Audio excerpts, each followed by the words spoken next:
Hello everyone and welcome to Nations Cup highlights for Season 1. As you can see, that is one hell of a lobby. If you remember, it was Le Mans, or Le Soft should I say, for round 1. And it's a hell of a lobby. It's a 3,000 point lobby. So I put in a bit of a joke here because the Le Mans penalties are a bit crazy. Apparently PD didn't like that because, yeah, blue screen. Could not believe it. And now, obviously, with the blue screen, I can't enter any other race either. I was so frustrated. So where I was on about in manufacturers, where I got a blue screen, you can see how frustrated I was. I've basically lost out at that point. However, let's go to round 2. So obviously, I need some good results now for round 2, 3 and 4. And I suspect, actually, in that first round, I would have done very well because the sort of winners, you know, top 3, all did the strategy I planned. So potentially I could have been up there, so it's really frustrating. Could have had a lot of points. Fortunately, Season 1 doesn't mean too much in the grand scheme of it. But let's have a look at what happened in round 2. Of course, we do all 4 rounds in the Nations Cup. Manufacturers, we only do Group 3 really. I did try Group 4 Season 2 round 1. I ain't doing Group 4 anymore until they fix that damn class, because it was awful. But however, it's Nations Cup, it's Group 3, and we're at Yamagawa for this one. So we have Matty in pole position. Matty did an incredible pole time there, 1:35. Pumpkin's in there. Originally I was going to go Nissan, then I tried the Supra out for fuel, and I was like, wow, the Supra is quite good. So I went for the Supra, and as you can see, I start in 5th place. So not too bad actually. It was a last minute decision to go for the Supra, so I wasn't fully used to it.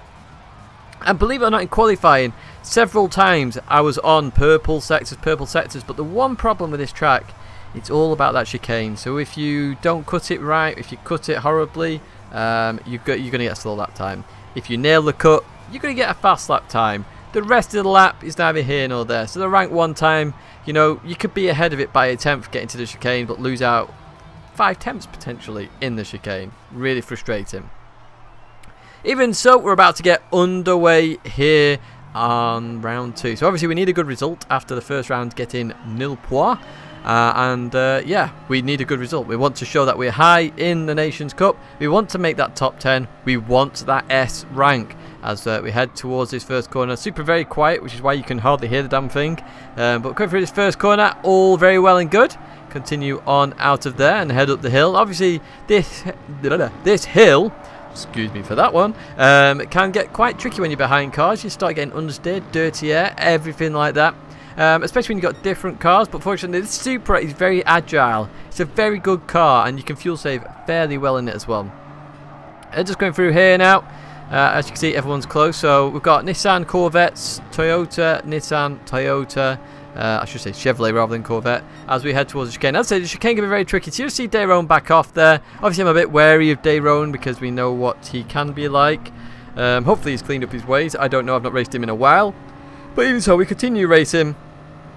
You can see I don't fully nail that chicane, so I've got Beloff all over my trumpet now as we head towards this left-hander. And look at Beloff for this move. What a risky move, but good move. I'd give him room on the outside. Beloff's actually in the Mazda Atenza, I think it is. So he's just going to get through there. Really well played there with that move. So through he goes. So we drop down to 6th position. We've got RC Racer behind us now. And in a Toyota as well, so we can sort of try and keep this position. We've got Slipstream ahead from all the other cars. We don't then have a disadvantage to RC Racer behind us, which is all very well and good as we continue racing. So we're going to have a few fair few battles with Beloff, to be honest with you, in this first section of the video. As you can see, it's quite a long video, but this is highlights, but this first part of the race is pretty exciting, to be honest. As we continue on through there. Again, I was sweating cobs here. So I've actually bought 2 fans. I don't know if you can hear them in the background. I've bought 2 fans to help cool me down. And it has worked tremendously. Because as in some of the races, I'm racing in 34, 35 degree heat. As we go to overtake Beloff. Beloff just giving me enough room there. Just giving me enough room. So I'm now going to try and go for the cutback a little bit here. Because I do feel I've got a bit more pace than the Mazda in this Toyota. As we head down towards the chicane. So I'm not going to go make the move here. It's a bit of a stupid place to make a move. I'll show my nose, maybe try and scare Beloff, but it doesn't scare Beloff at all. He goes through there, no problem at all. I stay in 5th just to minimise any wheel spin. As you can see, that helped me this time. I got a much better run than Beloff. So Beloff then does that. So I just hit this curb. It just chucks me towards Belloff a little bit because he did keep me quite tight there. But he stays on the track, so it's all very well and good. We can continue racing all the same, and we didn't get a penalty for that, which is nice. The game obviously saw what happened. I kind of like that. The penalty system sometimes can be a bit iffy. This time it was all good. So through here we go. I did apologise for that to Belloff at the end, but as you see, I didn't need to be honest. You know, I was pushed up against the curb, just a slight clip of the curb, just pushed me over a little bit, just hit Belloff. Belloff stayed on the track, I stayed on the track. Belloff kept his position. We had a good battle, all very well and good. But we continue on to lap number 3 now at Yamagawa, and I was hoping to be ahead of Belloff at this point because I know I can catch the Nissan. The Nissan will struggle towards the end of the stint, whereas the Supra won't, and potentially I can save fuel and therefore maybe jump Dayrone in the pits, which was kind of my goal at that point. That's my strategy. With Matty as well, I was hoping the same. I wasn't sure how the Corvette would do here, so you know, Pumpumku was a bit of an unknown. As we look to try and get past Belloff again. We had a really good run up the hill. As you see, RC Racer behind us as well had a really good run. Pulls it behind Belloff. Very, very cautious there by RC Racer, but we make the move on Belloff there. So through we go into 5th place again. So now we can push towards Dayrone, and that's my strategy here. As we head down the hill towards the left-hander once again. Down to 5th gear, let the car roll through here, accelerate out. We'll get minimal wheel spin hopefully because we're in 5th gear, not 4th gear, where 4th gear is quicker of course, but you then have the risk of spinning out as we continue towards the hairpin. So we're all doing okay here. Round the left-hander we go, we accelerate out, just get a load of wheel spin out of nowhere. So guess what's going to happen? Belloff is looking to make the move here down this hill. So I was hoping to try and keep this position. Realised what was happening, then there was a cone in the way. Cones can be really annoying, so you might wonder why I still run with cones actually. Let me explain that. As you see RC Racer behind, very clean racing by RC Racer, so shout out to that dude or dudette. I have no idea whether that's a girl or not, or a lad. I assume it's a lad because most guys racing, or most people racing are guys, but obviously we know about Phaser, who's a really quick racer, first female GT Academy finalist, national finalist that was. We've also had a few from Thailand as well make it to actually the International Boot Camp. As you can see, we go for a move on Belloff again, and then I will explain the cones, don't worry. So we go for the move this time, and we're going to make this stick this time, get through there, same position again. But the reason I run with cones is because some of them are really good turning markers, really good turning marker for turn 1, and most of the cones get wiped out to the sides pretty quickly at this track. Other tracks I won't use them at all because they become missiles, basically launching pads for you. As you can see, they're so far to the left at that point. I'm not going to hit them. If someone else hits them, it may then push them to the right, but it doesn't affect me. I'd like to see the cones become only impactful to yourself rather than everybody impacting them. But as you can see, we've advanced now towards the pit stage. So you see, we've caught up to Dayrone a little bit as we come into the pits here. Dayrone's been saving a lot of fuel, to be fair, so we're actually down on fuel. We're up on a few people, so it shows our fuel saving was working a little bit. RC Racer had actually pitted 1 lap before. So as we come out the pits, I just overfill because I was fuel saving. I've sort of learnt that strategy now. Let's overfill, be safe. RC Racer went a lap before. As you can see, goes past Oscar, sorry, nearly hits me there as we continue on. So at this point, I know that if I can keep up with RC Racer, potentially I can make a move near the end because he'll have 1 lap worse tyres. But we're going to get past Oscar first as we continue on. So obviously we're pitted at halfway like most people will do. And we're looking to get past Oscar at this point as we accelerate up the hill. Now, this obviously is a good place. You've seen me overtake Belloff a couple of times here, but we're not close enough, unfortunately. I know he's going to be weak on his tyres, as you see there. He gets a bit weak on his tyres, and he just comes back a little bit. Gives me enough room, so that's fair enough. Continue on down towards the chicane now. Again, we're looking to get this move done fairly quickly. We can't make the move at the chicane. I always say that. It's not really a good place to make the overtake. You'll slow both of yourself down substantially. As you can see, Oscar does it very slowly here. So I go to the left first. And then Oscar, what's he going to do? So I go to the right at this point, try and go for the undercut. Go to the right, he goes to the right, so I go to the left. Now he does this, which I think is dreadful driving. He purposely pushes into me twice for no apparent reason. It causes me to get 2 seconds of penalties. I didn't see how much he got there, but he got some penalties as well. What was the point of that? I have to say I do not know. I thought I'd show you that because I thought that was dreadful driving. He purposely hit me there twice, even though I made a decent move there. I think a very fair move. Well, yes, it's sort of a dive bomb down the inside because I outbroke him.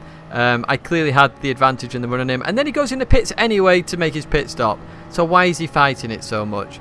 Really bad driving. So we advanced to lap number 12 now. So we advanced a bit further on, as you can see. Not really caught up to RC Racer. We've got a gap behind us to Nisman. So we're just going to continue on as per normal. It's coming out of here though.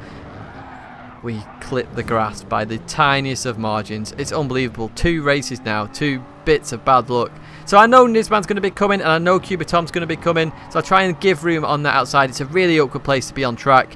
Spoke to Cubitom afterwards, and he said he would have completely backed out of it if he knew it wasn't, if it was somebody else rather than me. But he knew I had the awareness that he was going to be coming, so he carried on with the move. As you saw, I gave him space. That's all fair driving. So we're going to try and push that towards Cubitom, see if we can try and get that position. So here is the last lap. Obviously, we've got enough fuel there. You can see that. So the overfill, did it cost us? Potentially may have cost us a little bit, but even so, we're going to try and go for the move on Cubitom. So Cubitom goes to the left hand side. I'm going to stay to the right here. He's doing similar to Beloff, just gives me enough room, which is fair play. Supra versus Supra here. First time driving a Supra, actually, the Group 3 car. Very interesting car. We've got it to come in the BOP test, of course. I think it's going to do fairly well in that, to be fair. Just let off here, as I say all the time. The chicane is not a good place to overtake at all. You lose so much time, and there's potential of spinning, crashing, all sorts, so I never go for the risk there. Most people don't go for the risk. I'd hardly see anybody trying to go for the move there, because it is dreadful for doing it. It's a single file sort of corner, basically. So we're still trying to push on, and through there we go. So we're trying to stay as close as we can, because he's got a penalty, I've got a penalty, Nisman's got a penalty.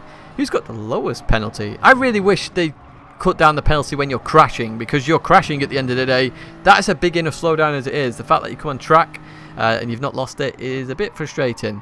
But even so, we know there's going to be a bit of a slowdown more here between all 3 cars. So I think Cubitom whacked on his hazards at this point. There we go. So, you know, fair enough. I don't know where my hazards button is. We're all going to slam on. All slam on. Accelerate again. And Cubitom just beats me to it. And this man just gets there in front of both of us. That was pretty funny, to be honest. I did laugh about that because that was good stuff. Should have maybe broken a little bit later, and I would have had that 7th position. But a good race all the same, apart from that spin where I just clipped the grass by the tiniest of margins. So we go to Monza. Now, I practiced a lot for this Monza race. I actually took the day off work. I wanted to make sure I had enough practice to get a good result, because I needed a good result at this point. I'd only got 1.4k points or something like that. So I was miles behind everybody at this point. And I wanted top 10. I obviously wanted S, make sure I got S for the Nations Cup.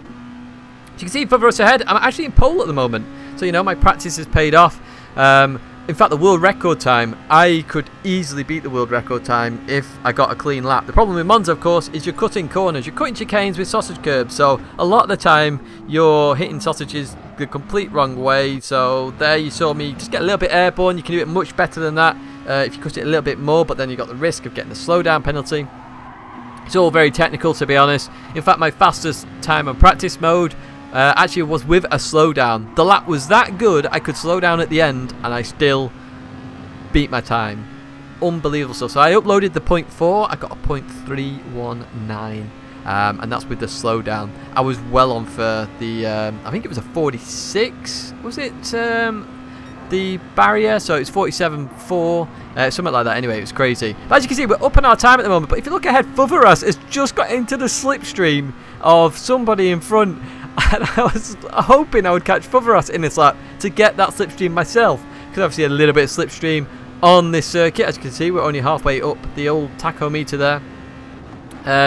Halfway up that, a slipstream would help massively to get all the way to the end. So you can see there, he's got Oscaro Ugo slipstream as we head towards the line. What's Fotherus going to get? You've seen I was purple before.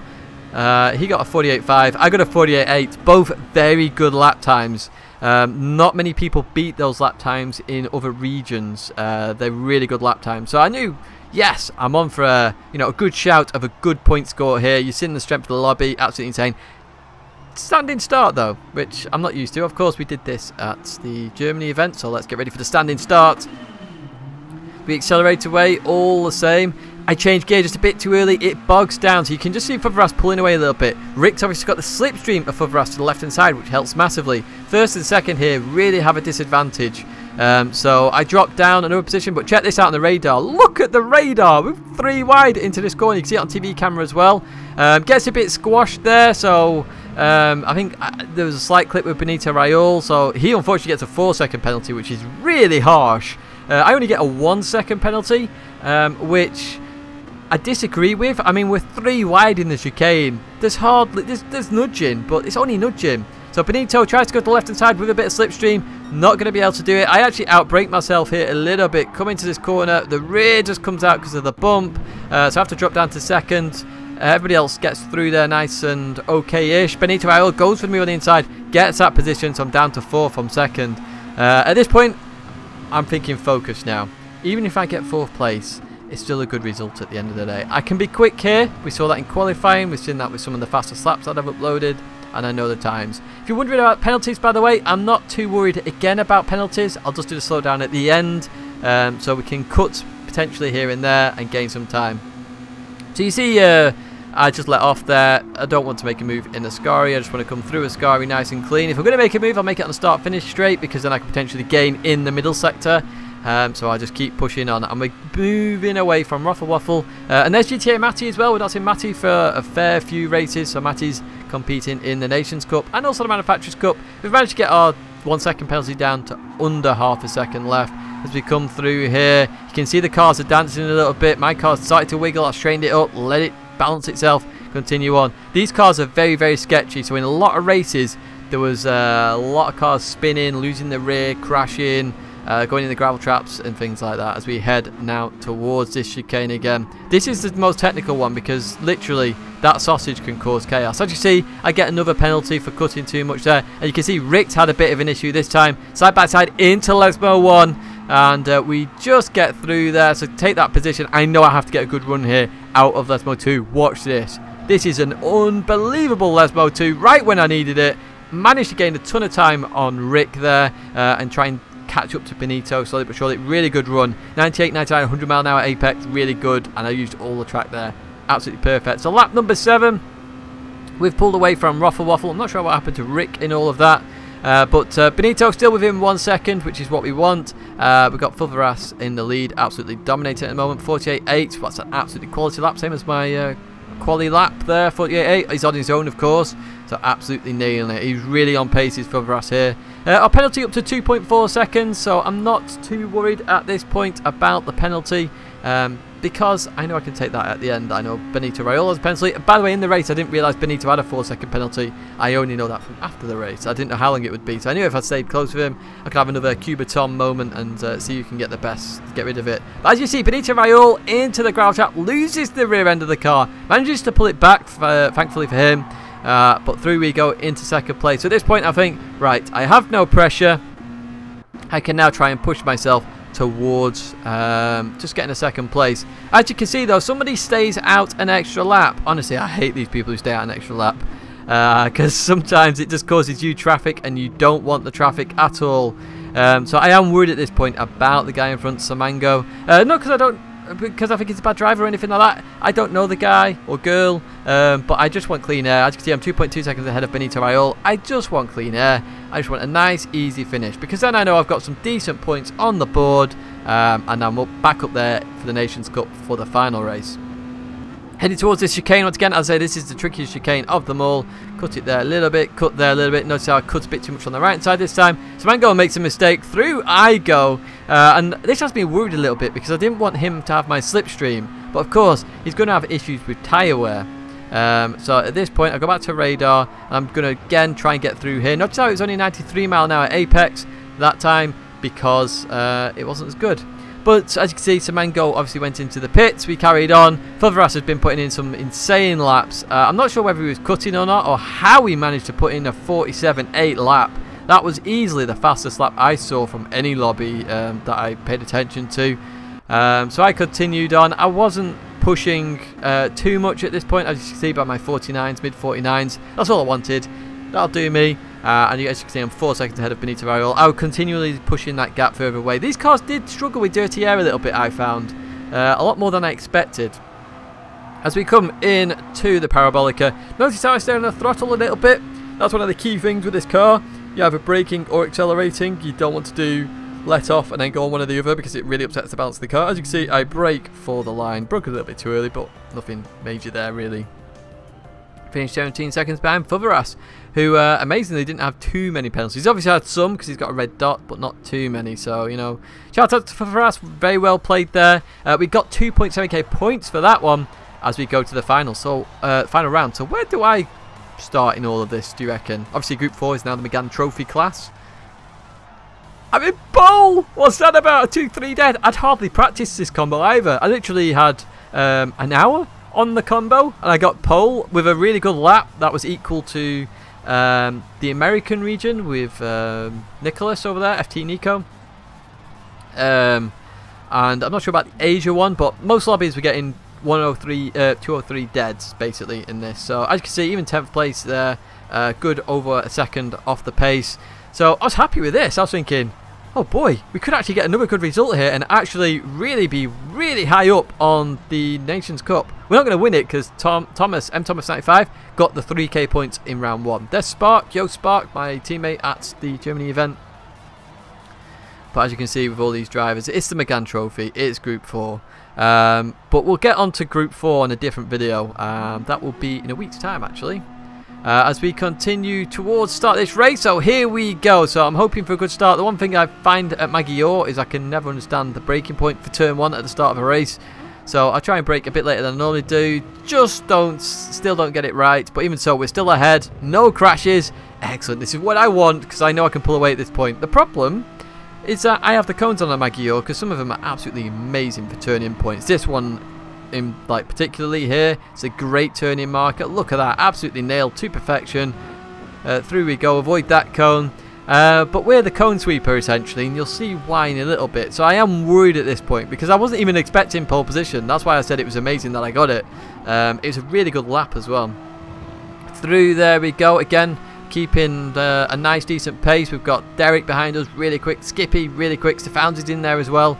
All sorts of guys that we've seen them race before. So going through here, now you can see why we're a cone sweeper. So I try and play it a bit more safe. Don't cut it as much. Try and like click that cone, try and get it out of the way. But I know Derek's going to have a run. So on this straight, I'm thinking now, if Derek goes for the move, I'll come in behind. That's fine, I'll save fuel. If he doesn't go for the move, I know he's going to try and save fuel. So it's up to Derek at this point, what he wants to do in terms of his strategy and my strategy. Same with Skippy as well a little bit. So I can see Derek goes for the move here. I'm not going to fight this too much, so I brake. I sort of take the really wide line here. I know Skippy's going to follow him through, so I'll just play it smart. Come in behind. Doesn't matter, I'm down to third place from first. We can keep up with them. But if you look in a second, I'm trying out a new internet at this point. Where is it? You can just see them jigging a little bit here. There we go. You see that jig there? That has me worried a little bit. Sorry there's no camera, by the way. You'd have seen my worry in my face. There we go. And again, I'm trying a new internet. So potentially I could be streaming very soon from the house I'm in. It's sort of wired and wireless. So it's wired in the house, but it's wireless to a mast further away from the house. But it's so much more powerful. I can get upload speeds of 50 meg and download speeds of up to 70. That drops a peak time, of course, but even so, I'm trying it. You can see the little jigging, so I'm trying to back off a little bit and hope that I don't affect their race or I don't affect Stefanzi because I still want a good result. So we advanced quite far in. We're on the pit stop lap basically. Stefanzi and me were just keeping our distance. I did catch up to these two initially, but then I just lost a bit of time on this lap particularly. I did catch them up though. Actually, I've got the fastest lap as well, so it shows the pace is there. I wasn't too worried. So we come around this last corner and we're going to come into the pit. So there we go. Everybody darting in here. So we select hard tyres, and as you see, Skippy had been saving the most fuel. So I'd been trying to save a little bit, but everyone had been doing the same, short shifting. Skippy, well played with the fuel saving, mate. That was really good going. So we're just trying to get this fuel in. Go, go, go, go, go, go, go, go, go. Come on. Obviously, it's an odd number, so potentially people could be carrying on. Should be crazy, but look at this. We come out right in the middle of a battle. So we're being ultra careful here, and I've got to say, what clean racing. There's a penalty just up ahead, but it's only tiny. What clean racing to say a group of cars that were battling come out the pits right inside another group of cars battling for position on circuit.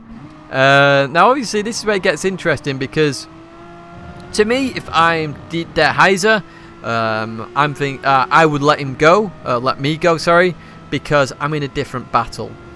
He's obviously fighting Calster. I'm obviously going to catch Calster because Calster hasn't been in the pits. Neither's King Z Flipper. Obviously, I've been in the pits. Stefanzi's been in the pits. I did worry about Christian actually because I think his internet just drops down to red in a second. It certainly was lagging quite a lot. There you go, drops the red. Seems to have a really good memory at the moment. But through we go, so I'm thinking I'll try and overtake De Heizer on the straights. I don't want to risk anything. I don't want a penalty, because I saw somebody get a penalty who did come out the pits. I think it was Derek, but I'm not 100%. Obviously, we expected Skippy to come out in the lead because he saved so much more fuel. But as you can see, we go to the right-hand side now. We're looking to try and make this move, but I am worried. I've never raced this guy before. Is he dirty? Is he clean? I don't know. So I brake a bit earlier. He does give me room, which is fair play to De Heizer, and I continue on. Some people will want to fight, others will not. I was wondering at this point whether they were non-stopping because he was fighting. At that point, if you're non-stopping, you're of course going to fight for every position, aren't you? That's the whole point. You're now fighting for position. That's the whole point of the strategy. As we continue now to this right-hander. Of course, I know I'm losing touch to Derek and Skippy at this point, so this is now becoming the fight for third. So you just see I get on the inside of De Heizer there, just ran a little bit wide, continue on as we head towards the last corner now. So into here we go. All well and good, so we're doing okay. So we've got King's Head Flipper going in the pit, so that gains us a position, so we know he's not doing a non-stop. So I think, okay, De Heizer must be going for a non-stop. But then I see Calster driving really slowly. So I know Calster's definitely on for a non-stop. I can see that straight away. So I've got to try and use this to my advantage to try and get past. Because De Heizer's going to try and get past. And I want to try and get past. So you see, I try and go really tight here. I try and pull the same move De Heizer did on me as I left the pits. So I'm trying to stay to the outside. I don't want to try and go into Calster because Calster could run wide there. I'm trying to stay just behind, and it works. Look at that. I get the move done. Stefanzi goes for the move on De Heizer as well, if you saw that on the radar. But even so, I get the move done, so I'm thinking, excellent. I can pull a gap here to Stefanzi, which is also what I want. You can see Calster is trying to save fuel here. So I go for the move straight away. If I get this move done, I make it stick. I get my time away from Stefanzi. So through there I go. As you can see, they're about to go 3 wide, which is incredible, really, as they head up the hill. And into the left we go. So at this point, I'm thinking, yes, I'll just keep this position now, and I will continue on towards the end of the race. Because that's all I need to do. If I get 3rd position, that's another bunch of points. That's another good result. And that's exactly what we want, to be honest with you. So, we go to the end of the race. Basically, it's the final lap. As you can see, we've got a gap to Chosicek. We've caught Derek up a little bit. It's now 4.4 seconds. I'm not pushing that much anymore. In fact, I'm saving a little bit of fuel as well, because I did try and go for the fastest lap. If you notice, I got 2:03.1. I was actually on for it, but I made a slight mistake, which was really annoying. But yeah, then I'd used too much fuel, so I was like, "Ooh, better calm it down a bit." 0.2 laps fuel remaining, and I believe there's probably about 0.2 of the circuit remaining. So yeah, so I'm just being patient at this point. So the gap is going back up to Derek. So through there we go. Continue on around here, which is nice. That gap about to hit 5 seconds again, which is what it was as we left the pits. 0.1 lap of fuel, so you can see how close it was in the end. As we come out of this corner and head towards the line, and we're about to hit 0.0. There we go. So perfect fuel management there. We get 3rd position. So again, another brilliant good result for us there. And obviously, as I say, Megane Trophy, because that is now what the Group 4 class is. It's a Megane Trophy. It's easily the fastest car by a mile. It's basically a Group 3 car in the Group 4 class. Obviously, the RCZ can't touch this with a barge pole, which is why I am not racing Group 4 at all, to be honest with you. Plus, the tyre wear's awful on it, and the fuel wear's awful, so you can't really race it. But even so, I am extremely happy with that result. And let's just have a look at the points. So I managed to get 4,941 points in the end, which was good. I think I came 6th in the UK. Somewhere around there, but even so, I was so happy with that. I finally had 2 fairly decent results on the board, a fairly decent race as well. So we had 2 good final races, iffy 2nd round, and a very frustrating 1st round with a blue screen. Honestly, you have no idea how frustrated I was with that. I asked if I was lagging, by the way, because new internet, and I wasn't lagging, so all good. So thanks very much for watching. I hope you enjoyed that highlight video of the Nations Cup Season 1. I know it's 30 minutes basically, but it is still highlights. I've got video playlists there of other races if you want to watch those. I'm only going to give you race highlights now going forward, and then it'll be very quick season highlights at the end of this season because there's lots of races. But I hope you enjoyed that video. Thanks very much for watching. I will see you in the next video.